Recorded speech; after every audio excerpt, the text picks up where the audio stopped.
എൻ്റെ പ്രിയപ്പെട്ടവരെ, ഉടമ്പടി മറ്റ് പല പ്രാർത്ഥനകളെക്കാളും ഉടമ്പടി ജീവിതമെന്ന് പറഞ്ഞൊരു പുതിയ ജീവിതം ആൾക്കാർ ആരംഭിച്ചിരിക്കുകയാണ്. അത് നമുക്ക് മനസ്സിലാകണത് ഈ സാക്ഷ്യം പറഞ്ഞു കഴിയുമ്പോൾ അവസാനം പറയവർ, എൻ്റെ മരണം വരെ ഞാനും എൻ്റെ കുടുംബവും ഉടമ്പടി ജീവിക്കും. അപ്പം നമ്മളത് പറഞ്ഞു കൊടുത്തതല്ല, അവർ പറഞ്ഞു കേട്ടിട്ട് നമ്മൾ പറയണതാണ്. ഉടമ്പടി ഒരു ജീവിതക്രമമാണെന്നുള്ളത് ജനങ്ങൾ അവരുടെ അനുഭവത്തിൽ നിന്ന് അവർ പ്രഖ്യാപിക്കുമ്പോൾ അത് ചികഞ്ഞ് മാറ്റിയെടുത്തിട്ടാണ് നമ്മൾ നിങ്ങളോട് പൊതുവായിട്ട് പറയണത്. ജനങ്ങൾക്ക് ഇങ്ങനെ ഒരു അനുഭവമുണ്ട്, ഉടമ്പടി ഒരു സാധാരണ ഒരു വിശ്വാസത്തിൻ്റെ പ്രയോഗം അല്ല, എക്സ്പ്രഷൻ അല്ലെ പ്രഖ്യാപനം എന്നതിനേക്കാളുപരി ഉടമ്പടി അതിൽ തന്നെ ഒരു ജീവിതക്രമമായിട്ട് മാറുകയാണ്. അതുകൊണ്ടാണ് പുതുക്കുന്നവരുടെ എണ്ണം ഇപ്പോൾ കൂടിയിരിക്കുന്നത്. പണ്ട് നിങ്ങൾക്കറിയാമല്ലോ, ഉടമ്പടിയുടെ തുടങ്ങിയ കാലത്ത് 16, 17, 18 കാലഘട്ടങ്ങളിൽ ഉടമ്പടി പുതുക്കുന്നത് 1/3 പേരായിരുന്നു. ഉടമ്പടി എടുക്കുന്നതിൻ്റെ 1/3 പേരെയാണ് ഉടമ്പടി പുതുക്കത്തുള്ളത്. അത് അന്ന് 90 ദിവസത്തേക്ക് വേണ്ടി മാത്രമുള്ള ഒരു പ്രത്യേകമായ ഒരു പ്രത്യേക വിഷയബന്ധിയായ ഒരു പ്രാർത്ഥനയായിരുന്നു. ജോലിയില്ല, വീടില്ല, വിവാഹം നടക്കണില്ല, വിഷയം. ഉടമ്പടി തുടങ്ങുന്ന കാലത്ത് 16 തുടങ്ങി 17, 18, 19, 20, പിന്നെ കോവിഡ് കാലം 20 വരുമ്പോൾ കോവിഡാവും. അതുവരെ ഇങ്ങനെ ഉടമ്പടി ഒരു വിഷയബന്ധിയാണ് നിന്നത്. അതുകൊണ്ട് ആൾക്കാർ ഒരു 90 ദിവസം ആകുമ്പോൾ വിഷയബന്ധിയായുള്ള ആൾക്കാർ അത് സ്റ്റോപ്പ് ചെയ്യും. ഞങ്ങളുമുണ്ട് വിഷയബന്ധിക്കാരെ, പിന്നെ നിങ്ങൾ കണ്ടിന്യൂ ചെയ്യണമെന്ന് ഞങ്ങളും പറയത്തില്ല. കാര്യം വിഷയബന്ധിക്കാരെ കണ്ടിന്യൂ ചെയ്തിട്ട് കാര്യമില്ല. അതുകൊണ്ടാണ് ഉടമ്പടി. പക്ഷെ പിന്നീട് നമ്മൾ പറയാതെ തന്നെ ഇപ്പോഴെങ്ങനെ വെച്ച് കഴിഞ്ഞാൽ, ഇപ്പോൾ ഉദാഹരണത്തിന് ഒക്ടോബർ 2-ാം തീയതി ഉടമ്പടി പുതുക്കിയവർ എത്രയാണെന്ന് അറിയാം? ഒരു ദിവസം 1443 പേരാണ് ഉടമ്പടി പുതുക്കിയത്. അപ്പോൾ നോക്കിയേ, അപ്പോൾ എന്ത് വ്യത്യാസം വരുന്നത് നോക്കിയേ. 1443 പേര് ഒരു ദിവസം ഉടമ്പടി പുതുക്കുകയാണ്. എന്താ സംഭവിച്ചിരിക്കണമെന്ന് ചോദിച്ചു കഴിഞ്ഞാൽ, ആൾക്കാർ ഉടമ്പടി ജീവിക്കാൻ തുടങ്ങിയപ്പോൾ ഈ ജീവിതത്തിൻ്റെ ഒരു പ്രൊട്ടക്ഷൻ ഭയങ്കരമാണ്, സംരക്ഷണം. അവർക്ക് ആരോ തങ്ങളുടെ കൂടെയുണ്ട്, തങ്ങളുടെ കാര്യങ്ങൾ അന്വേഷിക്കാനും തങ്ങളെ നയിക്കാനും.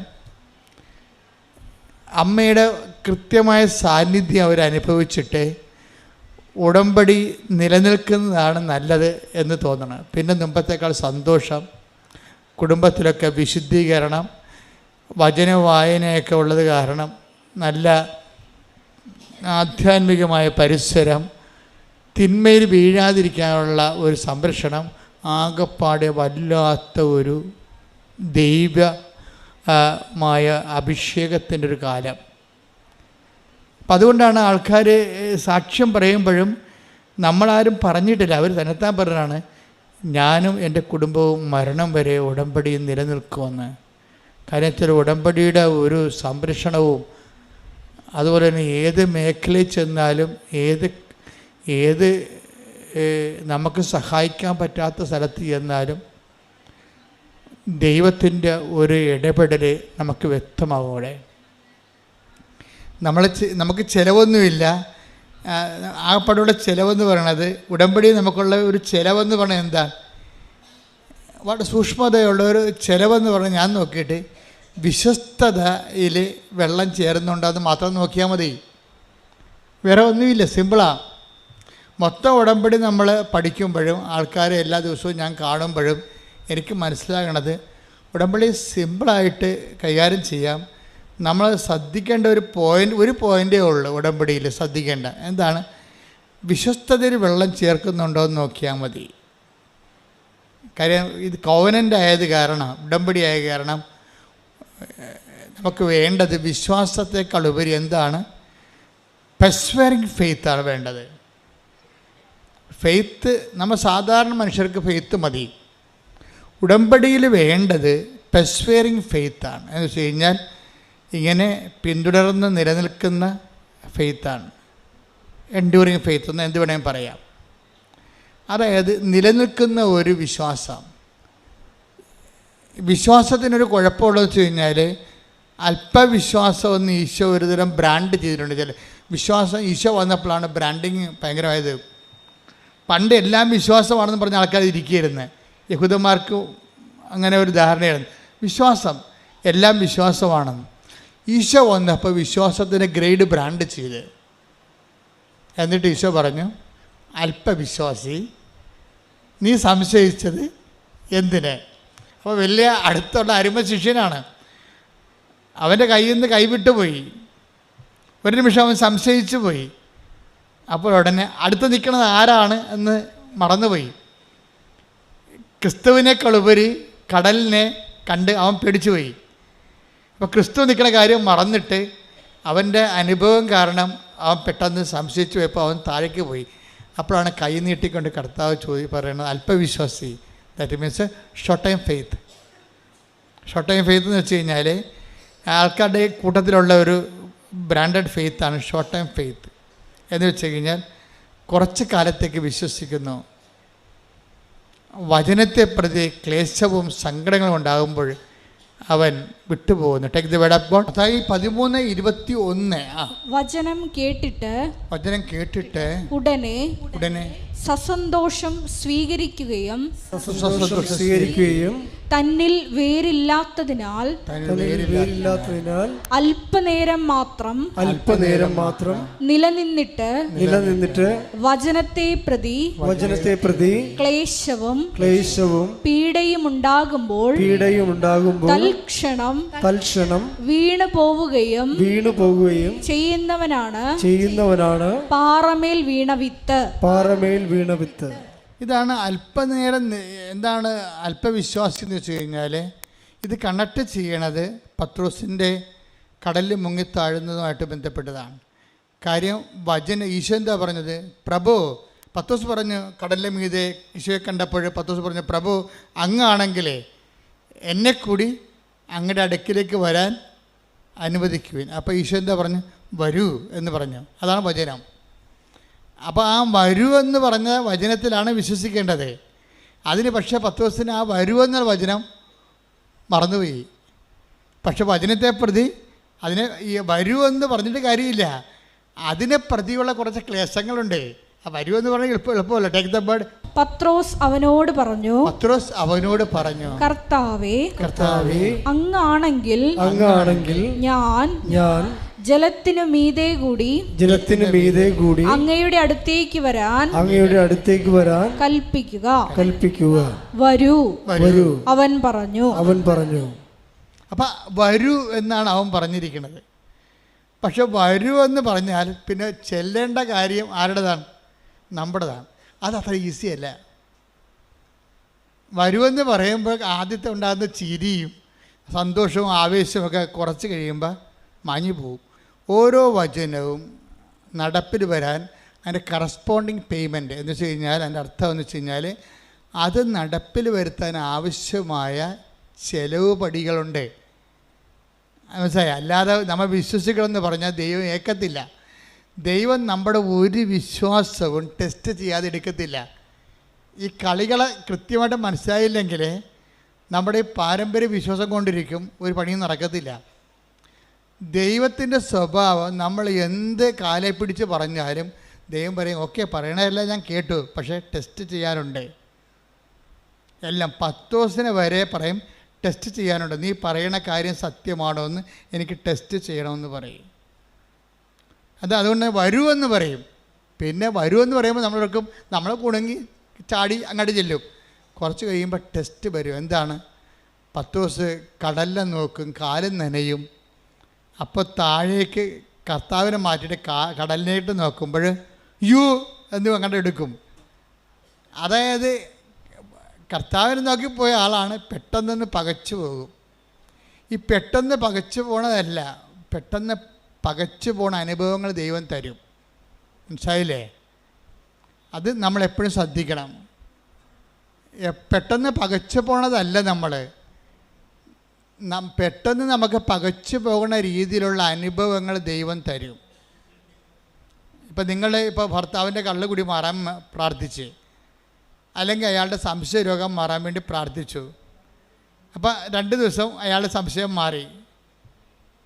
അപ്പോൾ ദൈവമേ ഉടമ്പടി ഏറ്റ്, നേരത്തെ പോകേണ്ടതായിരുന്നു എന്നൊക്കെ പറയും.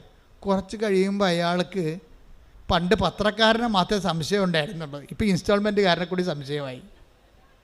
അതാണ് പ്രശ്നം.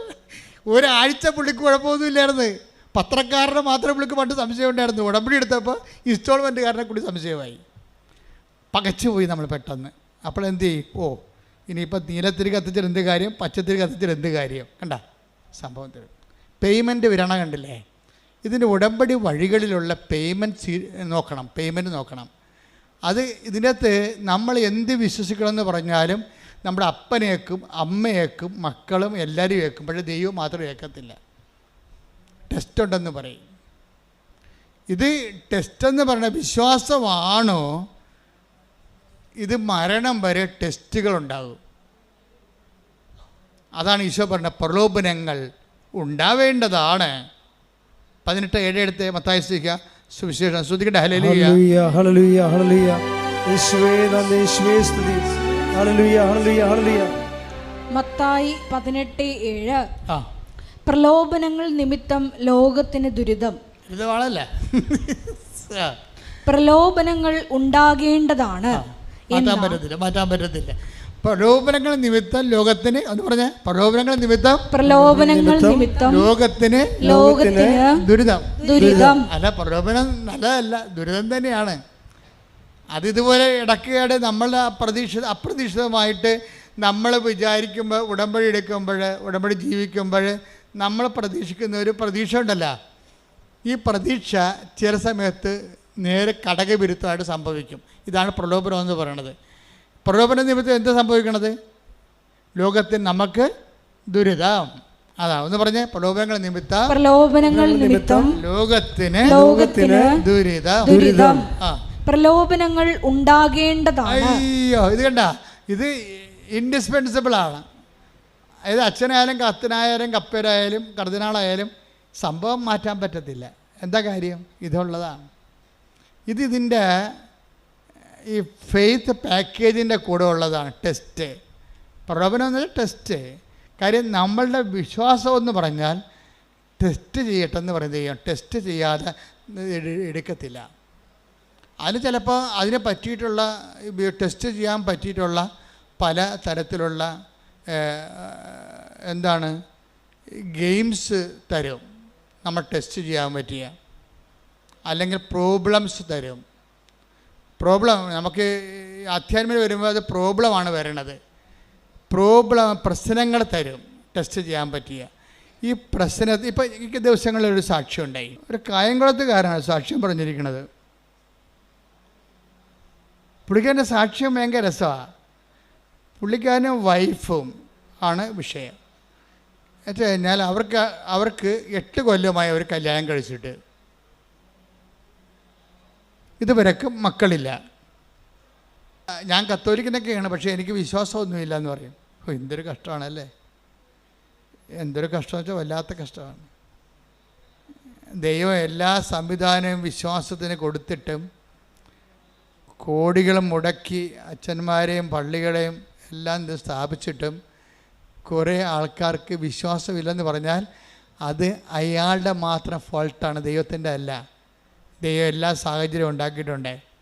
അയാളുടെ സാഹചര്യത്തിനും വേണ്ടിയോ അല്ലെങ്കിൽ മറ്റുള്ള മുമ്പിൽ കേമത്വം നടിക്കാനോ അത് സ്വന്തമായിട്ട് എടുത്തിട്ടുള്ള കാര്യങ്ങളാണത്. അതിൻ്റെ അകത്ത് ആർക്കും പങ്കില്ല. കാര്യം ദൈവം ഇപ്പം ഞങ്ങളെപ്പോലെയുള്ള ഒരു ഫുൾ ടൈമേഴ്സാണ്. ഒരു സഭയിലും കാണത്തില്ല ഫുൾ ടൈമേഴ്സ്. കാത്തലിക് പ്രീസ്റ്റ് ഞങ്ങൾ ഫുൾ ടൈമേഴ്സാണ്, സിസ്റ്റേഴ്സും ഫുൾ ടൈമറാണ്.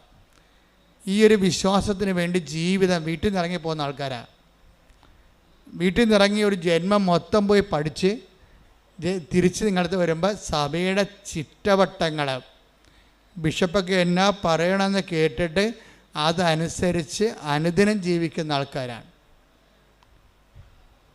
ഞങ്ങളുടെ ഇടയിൽ ആർക്കെങ്കിലുമൊക്കെ എന്തെങ്കിലും ഷോർട്ട് കമ്മീസ് വല്ലപ്പോൾ ഉണ്ടാകും. അത് 100-ൽ ഒരാൾക്കാർ 1000-ൽ ഒരാൾക്കാരുണ്ടാകും.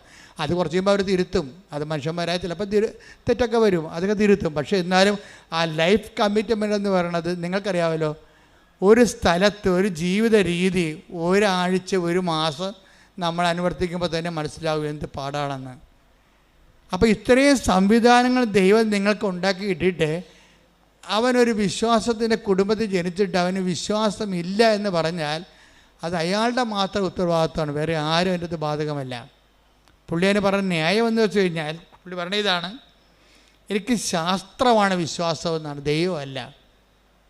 ഞാൻ എല്ലാം ശാസ്ത്രത്തിനെയാണ് അടിസ്ഥാനപ്പെടുത്തിയിരിക്കുന്നത്. അതുകൊണ്ട് സ്ഥലത്തൊക്കെ വരുമ്പോൾ ഞാൻ എന്ത് ചെയ്യുന്നറിയാമോ, ഈ തിരക്ക് കണ്ടിട്ട് അവളുടെ തലക്ക് അസുഖമായിട്ടാണ് അവളെ എന്നെ വലിച്ചുകൊണ്ട് ഇവിടെ കൊണ്ടുവന്നത്. മക്കളില്ല, എന്നിട്ടും തോന്നിയ ദിവസം പറഞ്ഞുകൊണ്ടിരിക്കുകയാണ്. എന്തൊരു കഷ്ടമാണ് മനുഷ്യൻ്റെ കാര്യം. 8 വർഷമായിട്ട് മക്കളില്ല, എന്നിട്ടും ഇവിടെ കൊണ്ടുവന്ന് ഭാര്യനെ തോന്നിയ ദിവസം പറഞ്ഞുകൊണ്ടിരിക്കുകയാണ്. എന്നിട്ട് അവസാനം ഇതിവിടെ വന്നിട്ട് നോക്കിയിരുന്ന് ഭാര്യ പ്രാർത്ഥിച്ചെന്ന് തോന്നുന്നു. ഉടമ്പടിയൊന്നും എടുത്തില്ല, പോയി. രണ്ടും കൂടി ഉടമ്പെടുക്കാതെ പോയി. ഇവൾ ഈ തിരക്കിൽ ഈ ഭാര്യയെ ഭർത്താവിനെ ഈ തിരക്കിലോട്ട് കൊണ്ടുവന്ന കാരണം അവൾ പറയണേ, ഞാൻ ഓട്ടോറിക്ഷ പോലും പിടിക്കാതെ അവളെ നടത്തിച്ചു കൊണ്ടുപോയെന്ന് ഇവിടെ കലവൂർ വരെ. അതെല്ലാം കഴിഞ്ഞ് വീട്ടിൽ പോയി കഴിഞ്ഞിട്ടും മക്കളെ വേണമെന്നുള്ള ആഗ്രഹം ഭാര്യയ്ക്കുണ്ട്. ഭാര്യയ്ക്ക് വിശ്വാസമുണ്ട് അവളെ. പക്ഷേ ഈ മനുഷ്യനെ വിശ്വാസമില്ലാത്ത ആളെ ചോന്നുകൊണ്ട് പോയാൽ വിശ്വാസം ഉള്ളവരുടെ വിശ്വാസം കൂടി പോകും. അത് കാരണം അവളെന്ത് ചെയ്യുന്നറിയാമോ, ഈ മനുഷ്യനെ ഇട്ടും ഒരു അനുഭവം കിട്ടിയല്ല, അത് കാരണം ഒളിച്ചും പാത്തും അവിടെ നിന്ന് ഉണ്ടയിട്ട് വീട്ടിൽ നിന്ന് വേറെ ഒരു ദിവസം വന്ന് ഒറ്റയ്ക്ക് വന്ന് ഉടമ്പടി എടുത്ത്. അപ്പോൾ അവൾക്ക് പേയ്മെൻ്റ് ആയില്ല. അതാണ് ഞാൻ പേയ്മെൻ്റ് എന്ന് പറയണത്. ഭർത്താവ് ഇവിടെ വന്ന് നോക്കിയിട്ടും തന്നെ വലിച്ച് ഇഴച്ച് വീട്ടിൽ കൊണ്ടുപോയിട്ടും പിന്നെ അവളെ ഒറ്റയ്ക്ക് വന്ന് ഉടമ്പടി എടുത്ത് നിങ്ങൾക്കറിയാമല്ല, അമ്മ സത്യമല്ലേ, ദൈവം സത്യമാകുന്ന പോലെ തന്നെ. അതുകൊണ്ട് ഇതെല്ലാം കാണുന്ന ദൈവമില്ലേ, അവൾ അത്രയും പേയ്മെൻ്റ് അവിടെ നടത്തിയിട്ടുണ്ടെന്ന് മനസ്സിലായില്ലേ. അമ്മ എന്ത് ചെയ്യുന്നറിയാവാ, ഈ ഉപ്പ് കഴിച്ച് തിരികെ എത്തിച്ചപ്പോൾ തന്നെ ആ ആഴ്ച തന്നെ അവൾ പ്രഗ്നൻ്റായി.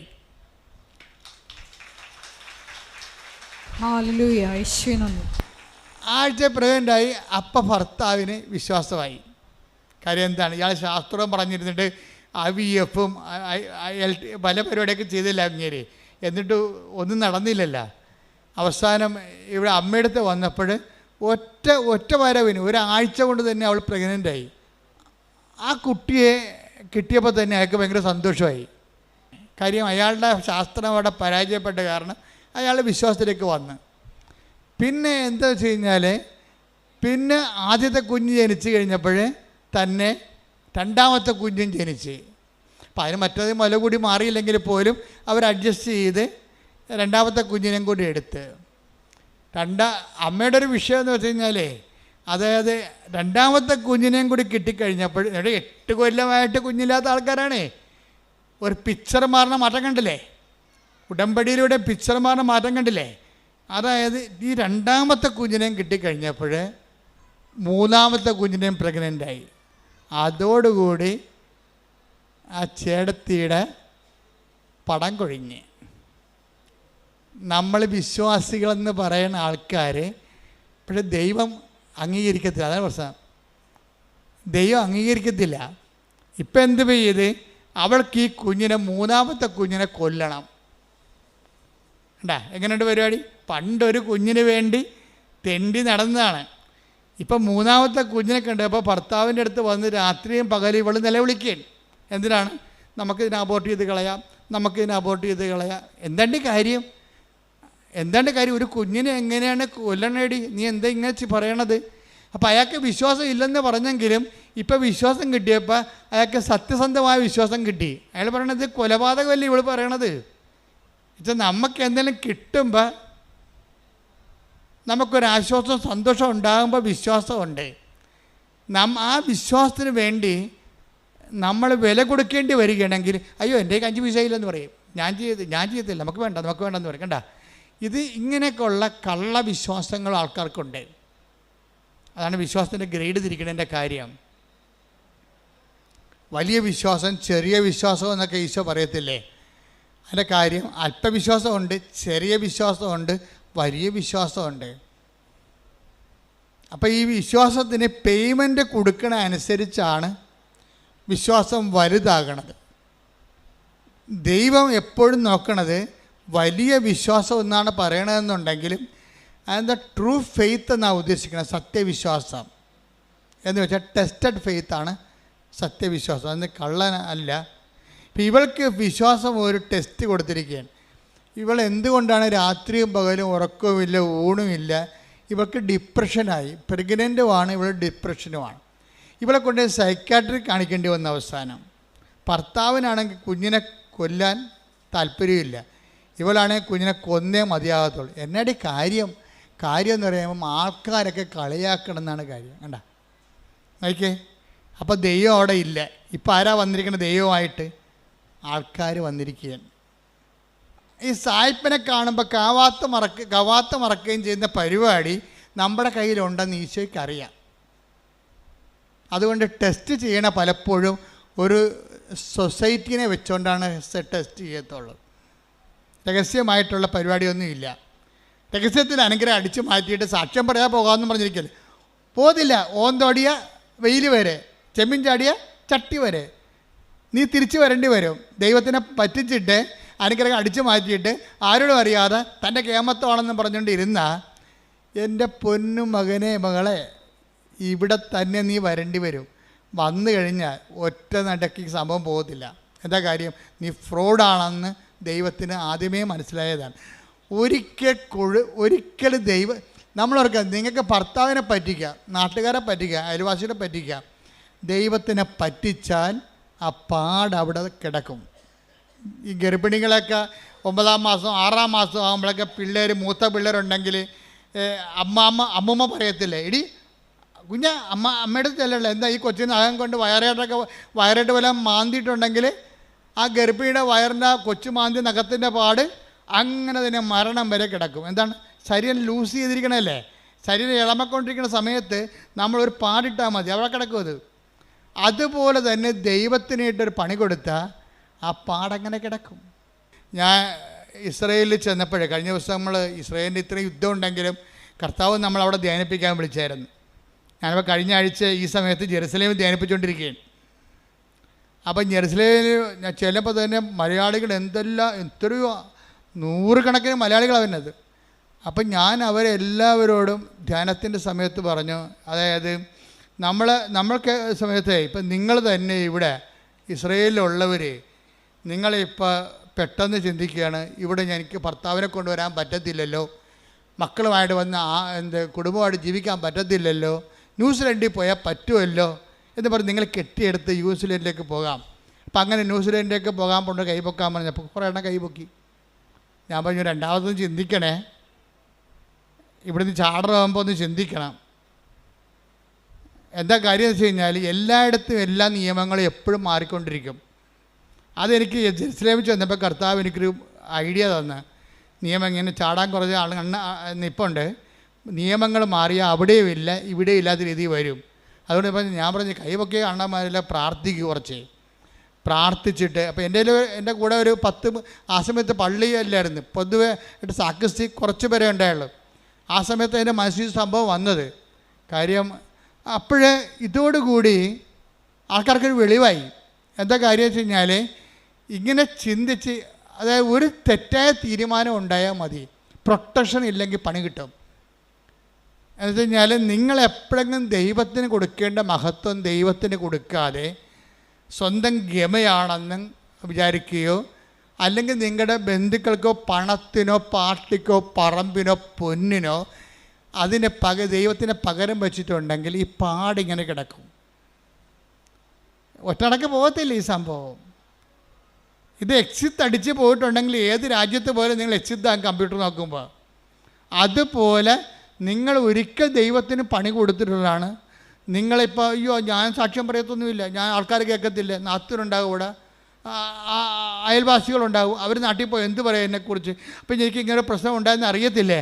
അപ്പോൾ പ്രശ്നം ഉണ്ടായെന്ന് ആൾക്കാർ അറിയുകയും ചെയ്യരുത് എന്ന സൂത്രത്തിൽ അനുഗ്രഹം അടിച്ച് മാറ്റുകയും ചെയ്യണം എന്നാ പറഞ്ഞിരിക്കുന്ന സൂത്രക്കാരികളുണ്ട്. നിങ്ങളോടാണ് ഞാൻ പറയണത്, നിങ്ങൾ ഓടണത് വെയിൽ വരെയേ ഉള്ളൂ, ഓന്ത് പോലെ തിരിച്ചു വരും സാധനം. എന്താ കാര്യം? തിരിച്ച് വരുമ്പോൾ ആദ്യം ഉണ്ടായിരുന്ന മോന്തം ഉണ്ടാകത്തില്ല. കുറച്ച് അയലക്ക നൂലിൻ്റെ പെസ കൊണ്ടെന്ന് പറയും ഞങ്ങളുടെ നാട്ടിലൊക്കെ. എന്താ പറ്റുന്നത് വെച്ച് കഴിഞ്ഞാൽ ഇയാൾ ഇനി രണ്ടാമത്തെ ടെസ്റ്റ്, ഡബിൾ ടെസ്റ്റ് വരും. നീ ഫേക്കാണെന്ന് മനസ്സിലായ സ്ഥിതിക്ക് പിന്നെ 2 ടെസ്റ്റ്. ആൾക്കാർക്ക് എന്നാ പ്രശ്നം എന്നറിയാമോ? ആൾക്കാർ ഭയങ്കരമായിട്ട് ഉടമ്പടിയൊക്കെ എടുത്ത് കസറിക്കൊണ്ട് പ്രാർത്ഥിക്കും, എന്നാലും ഉള്ളിൽ വിശ്വസിക്കും.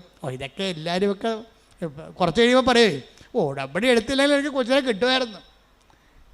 ഇതൊക്കെ ദൈവത്തിന് അറിയാവേ. നീ മനസ്സിൽ വിചാരിക്കണത് തന്നെ. ടേക്ക് ദ ബെഡ് ഓഫ് 139 സങ്കീർത്തനം 1 മുതലുള്ള തിരുവചനങ്ങൾ. കർത്താവെ അവിടുന്ന് എന്നെ പരിശോധിച്ചറിഞ്ഞിരിക്കുന്നു. പണിയായി. എങ്ങനെയുണ്ട് ഏറ്റു പറഞ്ഞേ? കർത്താവേ അവിടുന്ന് എന്നെ പരിശോധിച്ച് അറിഞ്ഞിരിക്കുന്നു. ഞാൻ ഇരിക്കുന്നതും എഴുന്നേൽക്കുന്നതും അവിടുന്ന് അറിയുന്നു. എന്റെ വിചാരങ്ങൾ അവിടുന്ന് അകലെ നിന്ന് മനസ്സിലാക്കുന്നു. ക്യാമറ വെച്ചിരിക്കുകയാണ് ഇവിടെ. കണ്ടതില്ലേ?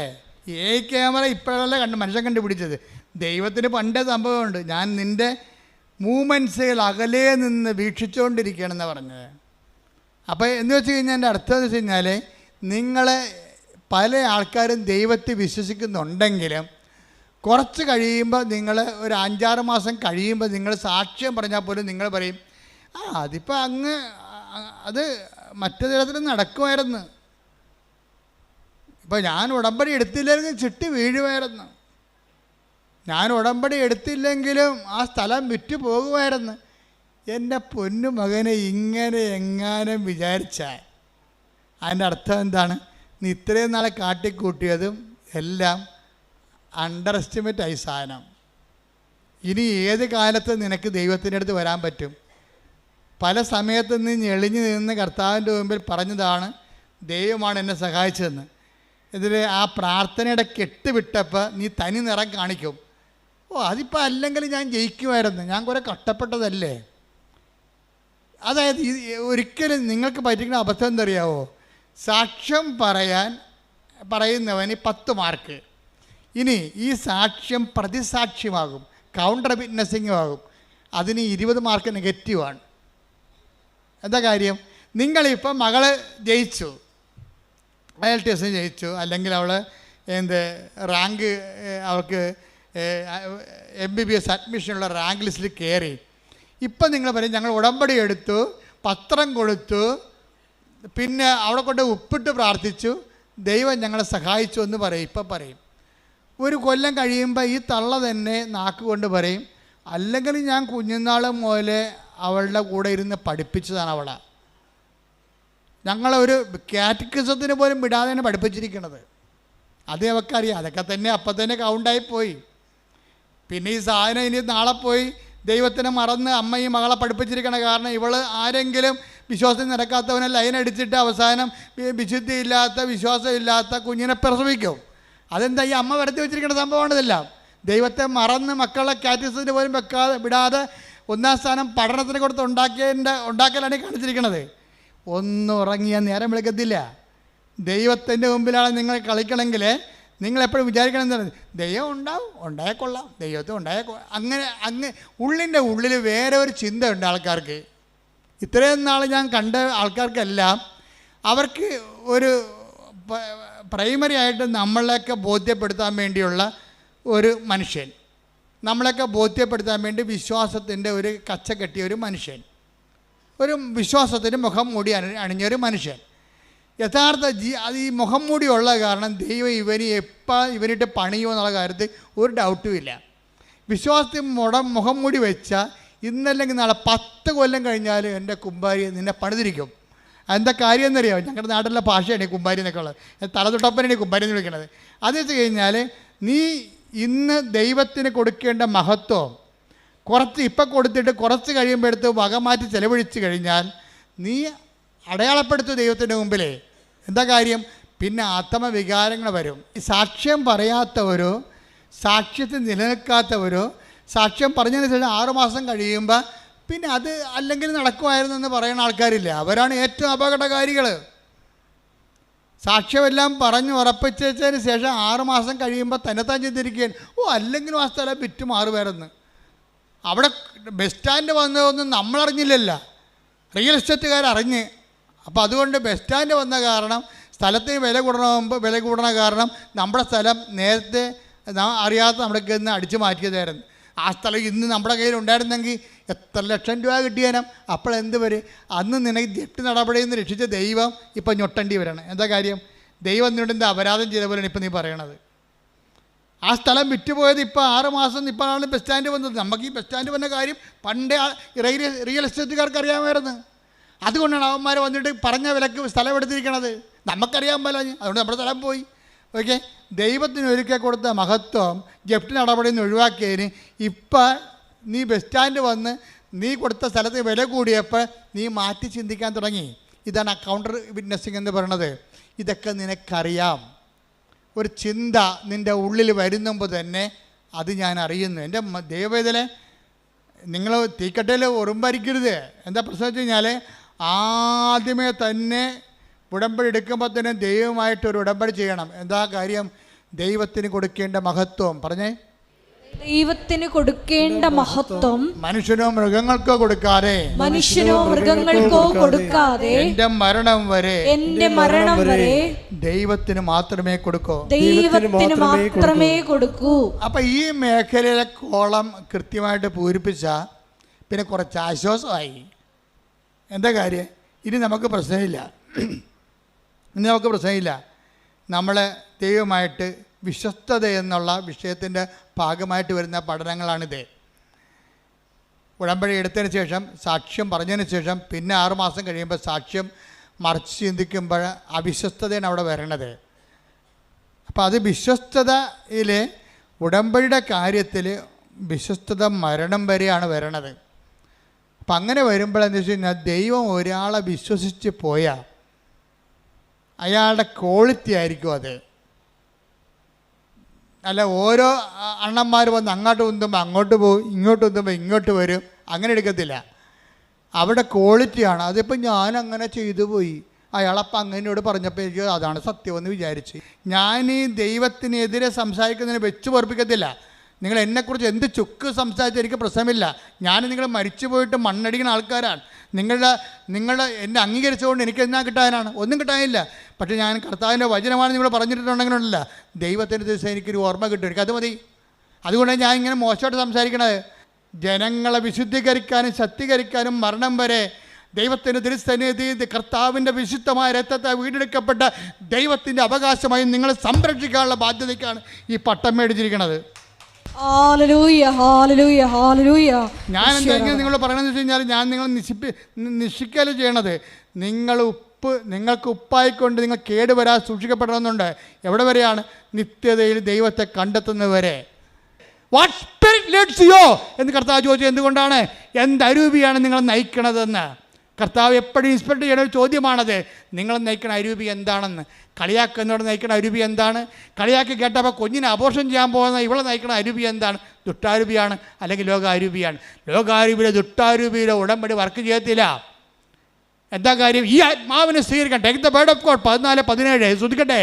ഹല്ലേലൂയ ഹല്ലേലൂയ ഹല്ലേലൂയ ഹല്ലേലൂയ യേശുവേ നന്ദി. ഹല്ലേലൂയ ഹല്ലേലൂയ ഹല്ലേലൂയ. യോഹന്നാൻ 14:17 ഈ സത്യാത്മാവിനെ സ്വീകരിക്കാൻ ലോകത്തിന് സാധിക്കുകയില്ല. ഞൊട്ടി കേട്ടില്ല സംഭവം. എന്താ സംഭവം ഇരിക്കണം ഒന്ന് പറഞ്ഞേ. ഈ സത്യാത്മാവിനെ സ്വീകരിക്കാൻ ലോകത്തിന് പറ്റത്തില്ല. ലോകത്തിന് പറ്റത്തില്ലെന്ന് പറഞ്ഞാൽ എന്താണ്? അമേരിക്കയ്ക്കും ആഫ്രിക്കയ്ക്കും പറ്റത്തില്ല. ലോകാരൂപിയാൽ നയിക്കപ്പെടുന്നവർക്ക് കർത്താവിൻ്റെ പരിശുദ്ധാത്മാവ് സ്വീകരിക്കാൻ പറ്റത്തില്ല. പരിശുദ്ധാത്മാവ് ഉണ്ടെങ്കിൽ അത് സാക്ഷ്യത്തിൻ്റെ ആത്മാവാണ്. കർത്താവിൻ്റെ മനുഷ്യരുടെ മുമ്പിൽ എന്നെ ഏറ്റുപറയുന്നവനെ 10:32 എടുത്ത് 10:32 മനുഷ്യരുടെ മുമ്പിൽ എന്നെ ഏറ്റുപറയുന്നവരെ എന്റെ സ്വർഗ്ഗസ്ഥനായ പിതാവിന്റെ മുമ്പിൽ ഞാനും ഏറ്റുപറയും. അപ്പൊ ഏറ്റുപറയുന്ന ആത്മാവ് എന്താണ്? പരിശുദ്ധാത്മാവാണ്. കർത്താവിൻ്റെ പരിശുദ്ധാത്മാവിന് ഏറ്റുപറയാത്തൊരു ആത്മാവാണ് നിനക്കുള്ളതെങ്കിൽ അത് ലോകത്തിൻ്റെ ആത്മാവാണ്. ലോകത്തിൻ്റെ ആത്മാവിൻ്റെ ആരാധ്യ പുരുഷൻ ആരാണ്? നീയോ അല്ലെങ്കിൽ നീ ആരാധിക്കുന്ന വ്യക്തികളോ സമൂഹമോ ആയിരിക്കും. നിന്റെ കർത്താവായ ദൈവം ഞാനാകുന്നു, ഞാനല്ലാതെ മറ്റൊരു ദൈവം നിനക്ക് ഉണ്ടാവരുതെന്ന് പറയുമ്പോൾ ഈ മറ്റൊരു ദൈവത്തിൻ്റെ ഉള്ളിൽ ഈ മറ്റു മനുഷ്യരും സമൂഹം ഉണ്ടാകുന്നുണ്ട്, അതിൽ പാർട്ടി ഉണ്ടാകുന്നുണ്ട്, അതിൽ നിന്റെ സുഹൃത്തുക്കൾ ഉണ്ടാകുന്നുണ്ട്, നിന്റെ കൂട്ടുകാരുണ്ടായിരുന്നു. അവരെന്ത് വിചാരിക്കുന്നു, നാട്ടുകാരെന്ത് പറയുന്നു നീ പറയുന്നുണ്ടെങ്കിൽ എൻ്റെ ദൈവ പൈതലെ നീ ജീവിക്കുന്നത് ലോകാരൂപിയാലാണ്. ലോകാരൂപിയെ നയിക്കപ്പെടുന്നവർക്ക് ദൈവത്തിൻ്റെ ആത്മാവിനെ സ്വീകരിക്കാൻ സാധ്യമല്ലെന്നാണ് 14-17 പറയുന്നുണ്ടെങ്കിൽ ആരാണ് ദൈവത്തിൻ്റെ ആത്മാവ് നയിക്കപ്പെടുന്നത്? അത് റോമ 8:14 എടുത്ത് ശ്രദ്ധിക്കട്ടെ. ഹല്ലേലൂയ, ഹല്ലേലൂയ, ഹല്ലേലൂയ, ഹല്ലേലൂയ. യേശുവേ നന്ദി. ഹല്ലേലൂയ, ഹല്ലേലൂയ, ഹല്ലേലൂയ. റോമ 8:14 ദൈവാത്മാവിനാൽ പറഞ്ഞ ദൈവാത്മാവിനാൽ നയിക്കപ്പെടുന്നവരെല്ലാം ദൈവത്തിന്റെ ദൈവത്തിന്റെ പുത്രന്മാരാണ്. ഒന്നിന് പറയുക, ദൈവാത്മാവിനാൽ നയിക്കപ്പെടുന്നവരെല്ലാം ദൈവത്തിന്റെ പുത്രന്മാരാണ്. എൻ്റെ ദൈവപൈതലെ, ദൈവ പൈതലിനുള്ളത് അധികാരമാണ്, ദൈവ പൈതലിനുള്ളത് ശക്തിയാണ്. ശക്തിയും അധികാരം ലഭിക്കുമ്പോഴാണ് ഇങ്ങനെയുള്ള തിന്മകളുടെ മേൽ നമുക്ക് ആധിപത്യം ഉണ്ടാകാൻ പറ്റുന്നത്. അപ്പം നമ്മുടെ ഉടമ്പടിയുടെ ആത്യന്തികമായ ലക്ഷ്യമെന്താണ്? ദൈവാത്മാവ് നയിക്കപ്പെടുക, ദൈവത്തിൻ്റെ മക്കളാകുക, ദൈവത്തിൻ്റെ മക്കളായിക്കൊണ്ട് ദൈവമക്കളുടെ അധികാരം നേടുക, കഴിവ് നേടുക. അതല്ലേ യോഹന്നാൻ 1:12 എടുത്ത് ശ്രുതികട. ഹല്ലേലൂയ, ഹല്ലേലൂയ, ഹല്ലേലൂയ, ഹല്ലേലൂയ. യേശുവേ നന്ദി. ഹല്ലേലൂയ, ഹല്ലേലൂയ, ഹല്ലേലൂയ. യോഹന്നാൻ 1:12 തന്നെ സ്വീകരിച്ചവർക്കെല്ലാം തന്റെ നാമത്തിൽ വിശ്വസിക്കുന്നവർക്കെല്ലാം ദൈവമക്കളാകാൻ അവൻ കഴിവ് നൽകി. ആ വചനം യോഹന്നാൻ 1:12 എന്താ പറയണത്? തന്നെ സ്വീകരിച്ചവർക്കെല്ലാം, പറഞ്ഞേ, തന്നെ സ്വീകരിച്ചവർക്കെല്ലാം തന്റെ നാമത്തില് വിശ്വസിക്കുന്നവർക്കെല്ലാം തന്റെ നാമത്തില് വിശ്വസിക്കുന്നവർക്കെല്ലാം തന്റെ നാമത്തില് വിശ്വസിക്കുന്നവർക്കെല്ലാം ദൈവമക്കളാകാനുള്ള കഴിവ് നൽകി. കൈയടിക്കട്ടെ, ശ്രുതിക്കട്ടെ. ഹല്ലേലൂയ, ഹല്ലേലൂയ, ഹല്ലേലൂയ. യേശുവേ ഹല്ലേലൂയ, ഹല്ലേലൂയ, ഹല്ലേലൂയ. ദൈവപൈതലെ, ഇതുപോലെ ഓരോ പ്രോബ്ലങ്ങൾ സോൾവ് ചെയ്താണ് നമ്മൾ ദൈവമക്കളുടെ കഴിവ് നേടുന്നത്. മനസ്സിലായില്ലേ? എന്താ പറഞ്ഞിരിക്കണത്? യോഹന്നാൻ 2:12 എന്താ പറയണത്? തൻ്റെ നാമത്തിൽ, പറഞ്ഞേ, തൻ്റെ നാമത്തിൽ വിശ്വസിക്കുന്നവർക്കെല്ലാം ദൈവമക്കളാകാനുള്ള കഴിവ് നൽകി. തൻ്റെ നാമത്തിൽ വിശ്വസിക്കുക എന്ന് പറഞ്ഞാൽ എന്താ അർത്ഥം? നമ്മളെ വിശ്വാസം എന്ന് പറയും. വിശ്വാസം എന്ന് പറഞ്ഞാൽ എന്തെങ്കിലും വിശ്വാസം അല്ലല്ലോ. ദൈവവിശ്വാസം എന്ന് പറഞ്ഞാലും ക്രിസ്തീയ വിശ്വാസത്തിൽ വരുമ്പോൾ ഒറ്റ വിശ്വാസമേ ഉള്ളൂ. ക്രിസ്തീയ വിശ്വാസം എന്ന് പറയുമ്പോൾ റാൻഡമായിട്ട് ഇങ്ങനെ ജനറലായിട്ട് ദൈവത്തെ വിശ്വസിക്കണമല്ല. Very particular and personal. Our faith is very particular and personal. എന്താണ്? Our faith is in the name of Jesus Christ.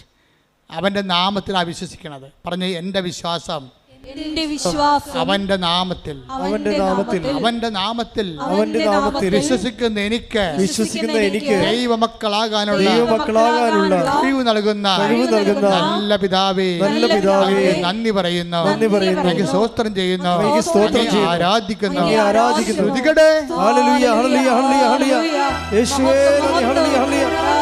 ഈ വിഷയത്തിലെ ഒരു ക്ലാരിറ്റി ഉണ്ടാക്കണം, നല്ലതാണ്. കൃപാസനം ധ്യാനത്തിൻ്റെ ഒരു പ്രത്യേകത അറിയാം. അത് ലളിതമായിരിക്കും, വ്യക്തമായിരിക്കും വിഷയം. നിങ്ങളോട് എന്താ പറഞ്ഞത്? വിശ്വാസം നിങ്ങൾ ക്ലാരിഫൈ ചെയ്യണം. Clarifying the faith. എന്താ സംഭവം? നമ്മുടെ വിശ്വാസം എവിടെയാണ്? അവൻ്റെ നാമത്തിലാണ്. ആരുടെ നാമത്തിലാണ്? യേശുവിൻ്റെ നാമത്തിലാണ് വിശ്വസിക്കണം. ഈ യേശുവിൻ്റെ നാമത്തിലുള്ള വിശ്വാസം എന്തുകൊണ്ടാണ് നമ്മൾ അവൻ്റെ നാമത്തിൽ വിശ്വസിക്കണം? എന്താ കാര്യം? അവൻ്റെ നാമത്തിന് വേറെ എന്തെങ്കിലും നാമത്തിൽ വിശ്വസിക്കാൻ പാടില്ലേ? എല്ലാ മതങ്ങളും ഓരോ വഴികളാണെന്നല്ലേ പറയണത്. വേറെ ഏതെങ്കിലും നാമത്തിൽ വിശ്വസിക്കാൻ പാടില്ലേ? പറ്റത്തില്ല. എന്താ കാര്യം? അവൻ മാത്രമാണ് നിൻ്റെ പാപത്തിന് പരിഹാരം ചെയ്തത്. അതാ വിഷയം. അവൻ്റെ നാമത്തിൽ അവൻ പ്രകൃത്യ ദൈവമായിരിക്കവേ, പറഞ്ഞേ, അവൻ പ്രകൃത്യ ദൈവമായിരിക്കവേ ദൈവത്തോടുള്ള സമാനത മുറുകെ പിടിക്കേണ്ട കാര്യമായി പരിഗണിക്കാതെ തന്നെ താഴ്ത്തി മരണത്തോളം കുരിശു മരണത്തോളം തന്നെ താഴ്ത്തി. അതിനാൽ ദൈവം അവനെ അത്യധികം ഉയർത്തി എല്ലാ നാമങ്ങളെക്കാൾ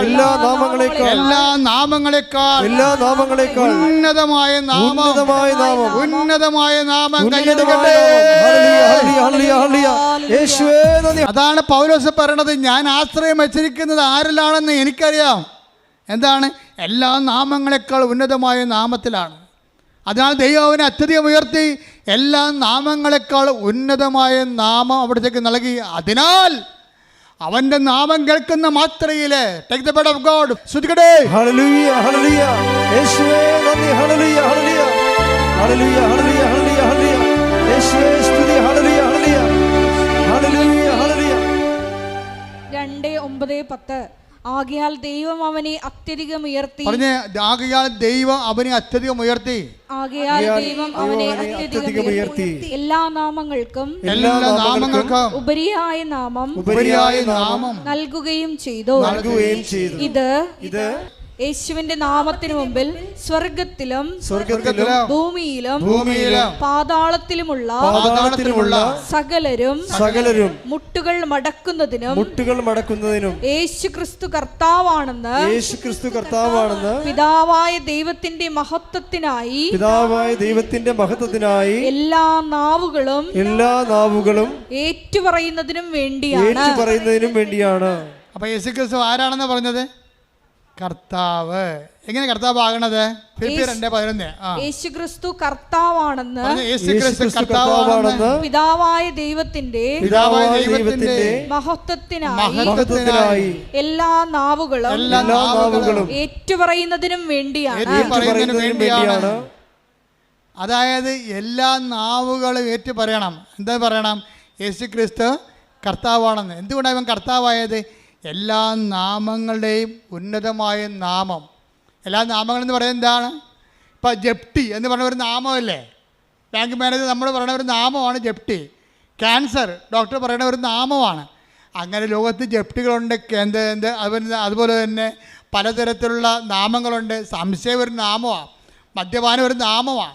ഇങ്ങനെ എല്ലാ നാമങ്ങളെക്കാൾ ഉന്നതമായ നാമം. ഈ ഉന്നതമായ നാമം കൊണ്ട് മനുഷ്യന് സങ്കടങ്ങളുണ്ടാക്കുന്ന, രോഗങ്ങളുണ്ടാക്കുന്ന, തകർച്ച ഉണ്ടാക്കുന്ന, അപമാനം ഉണ്ടാക്കുന്ന എല്ലാ നാമങ്ങളെയും അവൻ കുരിശിൽ ബന്ധിച്ചിരിക്കുന്നു. കൈയടിക്കട്ടെ, ശ്രദ്ധിക്കട്ടെ.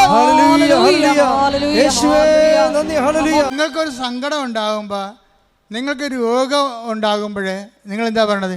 യേശുവേ, യേശുവേ, എൻ്റെ കർത്താവേ, എൻ്റെ ദൈവമേ. ഏറ്റവും ശക്തമായ ഒരു സുഹൃദൈവമാണ്. എന്താണ്? എൻ്റെ കർത്താവേ, യേശുവേ, എൻ്റെ ദൈവമേ. എൻ്റെ കർത്താവേ, യേശുവേ, എൻ്റെ ദൈവമേ എന്ന് വെച്ചതിൻ്റെ അർത്ഥം എന്താണ്? ഈ നാമത്തിൻ്റെ അപ്പുറത്ത് വേറെ ഒരു നാമവുമില്ലെന്ന് ഞാൻ പ്രഖ്യാപിക്കുന്നു. അനുഭവത്തിൽ ഈ അനുഭവങ്ങൾ തരണം. എന്തിനാ? നിങ്ങളെ ഉയർത്താൻ വേണ്ടിയാണ്, അല്ല താഴ്ത്താൻ വേണ്ടിയല്ല. ഈ അനുഭവങ്ങളുടെ മെക്കാനിസം പഠിക്കണം. ഓരോ അനുഭവങ്ങളും തരണം. എന്തിനാണ്? നിങ്ങളെ ഉയർത്താൻ വേണ്ടിയാണ്. പല ആൾക്കാരും അനുഭവം കൊണ്ട് താഴ്ന്നു പോവുകയാണ്. അതെന്താ കാര്യം? യേശു ക്രിസ്തുവിനെ സ്വീകരിച്ചില്ലെങ്കിൽ അനുഭവങ്ങൾ കൊണ്ട് താഴ്ന്നു പോകാൻ സാധ്യതയുണ്ട്. അനുഭവങ്ങൾ എന്താണ്? അനുഭവങ്ങളിലൂടെയാണ് അവൻ ഓരോരുത്തർക്കും ഓരോ കാലം നൽകുന്നു. Take the word of God. അപ്പോസ്തലപ്രവർത്തനങ്ങൾ 17:26 ഭൂമുഖം മുഴുവൻ വ്യാപിച്ചു വസിക്കാൻ വേണ്ടി അവിടുന്ന് ഒരുവനിൽ നിന്ന് എല്ലാ ജനപദങ്ങളെയും സൃഷ്ടിച്ചു. അവർക്ക് വിഭിന്ന കാലങ്ങളും വാസഭൂമികളും നിശ്ചയിച്ചു കൊടുത്തു. ഇത് അവർ ദൈവത്തെ അന്വേഷിക്കുന്നതിനും ഒരുപക്ഷേ അനുഭവത്തിലൂടെ അവിടുത്തെ കണ്ടെത്തുന്നതിനും വേണ്ടിയാണ്. അപ്പോൾ ഓരോ പ്രശ്നം ഉണ്ടാകണേ എന്തിനാണ്? ദൈവത്തെ അന്വേഷിക്കാനാണ്, അല്ല പിശാചിനെ അന്വേഷിക്കാനല്ല. ഓരോ അനുഭവങ്ങൾ ഉണ്ടാകുമ്പോൾ ദൈവത്തെ അറിയാൻ പാടില്ലാത്തവർ ആഭിചാക്കാരെയും കുട്ടിച്ചാത്തിനൊക്കെ അന്വേഷിക്കും. എന്താ കാരണം? ദൈവത്തെ അറിയത്തില്ല. ഓരോ അനുഭവങ്ങൾ ഉണ്ടാകണത് എന്തിനാണ്? ഓരോ സങ്കടങ്ങളും പ്രശ്നങ്ങളും ഉണ്ടാകണത് എന്തിനാണ്? നിങ്ങൾ അത് ദൈവത്തെ അന്വേഷിക്കാനും അന്വേഷിച്ച് അവിടുത്തെ കണ്ടെത്താനും വേണ്ടിയാണ്. പക്ഷേ ദൈവത്തെ അറിയാൻ പാടില്ലാത്തവർ പല പല ക്രിയകൾ ചെയ്തുകൊണ്ട് നടക്കും. അതുകൊണ്ടാണ് ബൈബിൾ പറയണത്, നിങ്ങൾ ദൈവത്തെ അന്വേഷിക്കണത് എന്താണ്? അന്വേഷിച്ചെത്തുമ്പോൾ നിങ്ങൾ എന്താ മനസ്സിലാകണത്? യേശു കർത്താവാണെന്ന് പ്രഖ്യാപിക്കും നിങ്ങൾ. എന്താ കാര്യം? എല്ലാ നാമങ്ങളെക്കാൾ ഉന്നതമായ നാമമുള്ളവനാണ് കർത്താവ്. അങ്ങനെ യേശു കർത്താവാണെന്ന് എന്ത് ചെയ്യണം? അധരം കൊണ്ടേറ്റ് പറയണം. മനസ്സിലായില്ലേ? ദൈവനെ മരിച്ചവർ ഉയർപ്പിച്ചെന്ന് ഹൃദയത്തിൽ വിശ്വസിക്കണം. അപ്പോഴാണ് രക്ഷ ക്രിസ്തുവിനെ പ്രാപിക്കുന്നത്. മനസ്സിലായില്ലേ? ക്രിസ്തുവിനെ ഓരോ വിഷയത്തിൽ പ്രാപിക്കാൻ പറ്റും. നിങ്ങളുടെ ജീവിത മണ്ഡലങ്ങളെ പ്രാപിച്ചാൽ അതിനെ ബ്ലെസ്സിങ് എന്ന് പറയും. ക്രിസ്തുവിനെ നിങ്ങളുടെ ശരീരത്തിൽ പ്രാപിച്ചാൽ അതിനെ ഹീലിംഗ് എന്ന് പറയും. ക്രിസ്തുവിനെ നിങ്ങൾ ആത്മാവിൽ പ്രാപിച്ചാൽ അതിനെ നിത്യരക്ഷയ്ക്ക് വേണ്ടിയുള്ള കൃപയെന്ന് പറയും. കാര്യം എന്താണ്? ക്രിസ്തു എല്ലാമാണ്, എല്ലാവരിലുമാണ്. കൊളോസ്യസ് 3:11 കൈയടിച്ച് സ്തുതിക്കട്ടെ. ഹല്ലേലൂയ, ഹല്ലേലൂയ, ഹല്ലേലൂയ, ഹല്ലേലൂയ, ഹല്ലേലൂയ. യേശുവേ നന്ദി. ഹല്ലേലൂയ, ഹല്ലേലൂയ, ഹല്ലേലൂയ, ഹല്ലേലൂയ. കൊളോസ്യോസ് 3:11 ക്രിസ്തു എല്ലാമാണ്, ക്രിസ്തു എല്ലാമാണ്, ക്രിസ്തു എല്ലാമാണ്, എല്ലാവരിലുമാണ്, എല്ലാവരിലുമാണ്. അപ്പോൾ ഇവിടുത്തെ കാത്തലിക്സ് അല്ലാത്തവരും ക്രിസ്ത്യൻസ് അല്ലാത്തവരും ഒന്നും വിഷമിക്കേണ്ട കാര്യമില്ല. നിങ്ങളുടെ കണ്ണീരിൻ്റെ കാലത്ത് നിങ്ങൾ കർത്താവിനെയാണ് വിളിക്കണത്. എല്ലാ വിഷയത്തിൻ്റെയും നാമത്തിൻ്റെയും അതിനാഥനായ കർത്താവിനെ വിളിക്കണമെന്നുണ്ടെങ്കിൽ അത് സത്യസന്ധമായിരിക്കണമെന്ന് മാത്രമേ ഉള്ളൂ. ക്രിസ്തുവിനേക്കാൾ ഉപരി, എന്നെക്കാൾ ഉപരി സ്വന്തം വീട്ടുകാരെയോ നാട്ടുകാരെയോ ബന്ധുക്കളെയോ സ്വന്തപ്പെട്ടവരെയോ സ്നേഹിക്കുന്നവൻ ഐ ഡോണ്ട് വാണ്ട്, എനിക്ക് ആവശ്യമില്ലെന്ന് ഈശോ പറഞ്ഞത്. Take the blood of God. സ്തുതിക്കട്ടെ. ഹല്ലേലൂയ, ഹല്ലേലൂയ, ഹല്ലേലൂയ, ഹല്ലേലൂയ, ഹല്ലേലൂയ. യേശുവേ നന്ദി. ഹല്ലേലൂയ, ഹല്ലേലൂയ. മത്തായി 10:37 എന്നേക്കാൾ അധികം, പറഞ്ഞ എന്നേക്കാൾ അധികം, പിതാവിനെയോ മാതാവിനെയോ സ്നേഹിക്കുന്നവൻ എനിക്ക് യോഗ്യനല്ല. എന്നേക്കാൾ അധികം പുത്രനെയോ പുത്രിയെയോ സ്നേഹിക്കുന്നവനും എനിക്ക് യോഗ്യനല്ല. സ്വന്തം കുരിശെടുത്ത് എന്നെ അനുഗമിക്കാത്തവൻ എനിക്ക് യോഗ്യനല്ല. ഒരു വിഷയം അതിൽ തന്നെ കുരിശല്ല. ക്രിസ്തുവിനെ മാറ്റിക്കൊണ്ടാക്കുന്ന വിഷയത്തെ സമീപിക്കുമ്പോഴാണ് അത് കുരിശാകണത്. അതൊരു ബ്ലെസ്സിങ് ആണ്. മൂന്നാമത്തെ ഭർത്താവ്, വിശ്വാസമില്ലാത്ത ഭർത്താവിന് വിശ്വാസം കിട്ടിയപ്പോഴേ അയാൾ അത് ബ്ലെസ്സിങ് ആയിട്ടാണ് കണ്ടത്. യേശുവിനെ കർത്താവിൻ്റെ സ്ഥാനത്ത് തള്ളിക്കളയുകയും ഇവരുടെ സൗകര്യത്തിന് വേണ്ടി നാട്ടുകാരെ കർത്താവിൻ്റെ സ്ഥാനത്ത് കാണുകയും ചെയ്യുമ്പോഴാണ് യേശുവിൻ്റെ വചനത്തെക്കാൾ നാട്ടുകാരുടെ വചനത്തിന് പ്രാധാന്യം കൊടുക്കും. നാട്ടുകാരുടെ വചനത്തെ മാത്രമല്ല, പലരും പെട്ടിരിക്കണ കൂട്ടുകാരുടെ വചനത്തെ വചനം കൊടുത്തിട്ടാണ്.